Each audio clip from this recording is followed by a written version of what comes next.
Welcome to my channel Mazhar Muslim TV.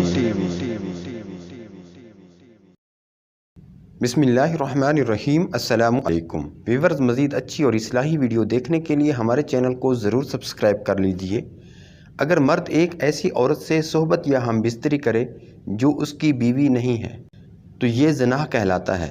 ज़रूरत नहीं के साथ सोने को ही ज़ना कहते हैं, बल्कि छूना भी ज़ना का एक हिस्सा है और किसी औरत को देखना आँखों का ज़िना है। ज़ना को इस्लाम में बहुत बड़ा गुनाह शुमार किया है और इस्लाम ने ऐसे करने वालों की सज़ा दुनिया में ही रखी है और मरने के बाद अल्लाह उसकी सख्त सज़ाएँ देंगे। ज़ना की सज़ा क्या है और इसके बारे में कुरान और हदीस में क्या अहकामात हैं, लेकिन साथ में आपको ये भी बताएंगे कि ऐसी कौन सी 3 औरतें हैं कि उन पर ये सज़ा आयद नहीं होती, अगरचे उन पर ज़ना का जुर्म साबित भी हो जाए, लेकिन उनको सज़ा नहीं दी जाएगी, उन पर शरई हद लागू नहीं होगी। ये औरतें कौन सी औरतें हैं? शरई एतबार से हदूद उन मुकर्रर सज़ाओं को कहा जाता है जो अल्लाह ताला के हक़ के वास्ते मुतय्यन हों और उनमें तरमीम या तब्दीली का किसी को हक़ हासिल नहीं। मुजरिम को अगर उसके हाल पर छोड़ दिया जाए तो सरकश और बागी बन जाता है और इंसान को नफ्स उसे बुराई का हुक्म देता है, साथ में शैतान उसे गुमराह करने पर लगा रहता है। खामंद वाली औरत से ज़ना करना या महरम औरत से ज़ना करना या पड़ोसी की बीवी से ज़ना का इर्तकाब करना ये बड़े कबीर गुनाहों में से है। ज़ना बड़े बड़े जराइम और मासी में शामिल है, क्योंकि इसे इस निस्ब का इख्तलाफ हो जाता है जिसके सबब इंसान का तारुफ होता है और जायज़ अमूर में दूसरों की मदद करता है और मदद देता है। नेज़ इसमें खेती और नस्ल की तबाही है। इन्हें कभी नताइज की वजह से अल्लाह ताला ने ज़ना की ज़बरदस्त सज़ा मुकर्रर की है और वो ये है कि ज़ना करने वाला अगर शादीशुदा हो तो उसे संसार किया जाए और अगर वो कुंवारा है तो उसे 100 कोड़े मारे जाएं। नेज़ कुंवारे मर्द को 1 साल के लिए जलावतन भी किया जाएगा। इसके अलावा इससे ऐसे अमराज पैदा होते हैं जो माशरे को तबाह कर देते हैं।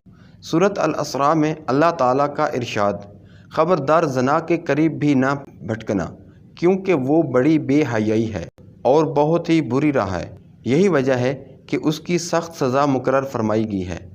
दोस्तों, आपने देखा ज़ना कितना बड़ा जुर्म है कि उसकी सज़ा इस कदर सख्त है कि ज़ानी औरत मर्द को संसार करने का हुक्म दिया गया है।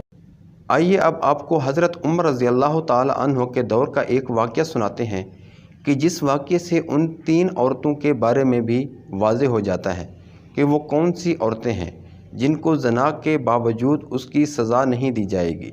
लोग उस औरत के रजम के लिए जा रहे थे। रास्ते में हज़रत अली रज़ी अल्लाह ताला अन्हु ने देखा तो लोगों को मना फरमा दिया और उस औरत को उन लोगों के कब्ज़े से छुड़ाकर आज़ाद कर दिया। उस पर लोग हज़रत उमर रज़ी अल्लाह ताला अन्हु की खिदमत में गए और अर्ज़ किया कि हज़रत अली रज़ी अल्लाह ताला ने उस औरत को रजम से मना फरमा दिया। तो उस पर हज़रत उमर रज़ी अल्लाह ताला अन्हु ने फरमाया, ज़रूर कोई ऐसी बात होगी जिसके बारे में हज़रत अली रज़ी अल्लाह ताला जानते होंगे, लेकिन हमें उसकी खबर ना होगी, जिसकी बिना पर हज़रत अली रज़ी अल्लाह ताला अन्हु ने उस औरत को रजम करने से मना फरमाया। और आप रज़ी अल्लाह ताला अन्हु उसने फरमाया कि हज़रत अली रज़ी अल्लाह ताला अन्हु को बुला कर लाओ। जब हज़रत अली रज़ी अल्लाह ताला अन्हु हाज़िर हुए तो हज़रत उमर रज़ी अल्लाह ताला अन्हु ने फरमाया, ऐ अली, आपने उस गुनहगार औरत को रजम करने से क्यों मना फरमाया और उसकी वजह दरियाफ़्त फरमाएं। उस पर हज़रत अली रज़ी अल्लाह ताला ने फरमाया, ऐ अमीरुल मोमिनीन, क्या आपने हज़ूर सल्लल्लाहु अलैहि वसल्लम का फरमान नहीं सुना कि शरई हद उस शख्स पर लागू नहीं होती जो कि दीवाना हो, और ऐसे शख्स पर भी शरई हद नहीं होती जो कि नाबालिग हो, और ऐसे शख्स पर भी कोई गुनाह नहीं जो सोया हुआ हो यहाँ तक कि वो बेदार ना हो जाए। तो हज़रत उमर रज़ी अल्लाह ताला अन्हु ने फरमाया, यकीनन मैंने हज़ूर सल्लल्लाहु अलैहि वसल्लम का फरमान सुना है। तो हज़रत अली रज़ी अल्लाह ताला अन्हु फरमाते हैं, ऐ अमीरुल मोमिनीन, उसको मैं जानता हूँ, उसको कभी कभी दीवानेपन के दौरे पड़ते रहते हैं, इसलिए गालिब इम्कान ये है कि उसने उस औरत की दीवानगी की हालत का फ़ायदा उठाया اور اس کے ساتھ اس کے دیوانگی کے عرصے میں بدکاری کی ہو، تو اس بات سے یہ معلوم ہوا کہ ایسے لوگ جو ابھی بالغ نہیں ہوئے اور ایسے لوگ جو کہ دیوانے ہو جائیں یا دیوانگی کی حالت میں چلے جائیں، یا پھر ایسے لوگ جن کے ساتھ نیند کی حالت میں یا بے ہوشی کی حالت میں گناہ ارتکاب ہو، وہ گناہگار نہیں ٹھہریں گے اور نہ ہی ان پر شرعی حد قائم کی جائے گی، یعنی ان کے لیے سزا نہیں ہے، ان کے گناہوں کو ان پر کوئی وبال نہیں ہے۔ لیکن یاد رہے کہ جو شخص ان 3 قسم کی عورتوں کے ساتھ گناہ کا ارتکاب کریں گے وہ گناہگار ہوں گے اور ان کے گناہ کی سزا دی جائے گی۔ ہمیں چاہیے کہ ہم احکام شریعت کی مکمل پابندی کریں اور کبیرہ گناہوں سے اپنے آپ کو بچائیں۔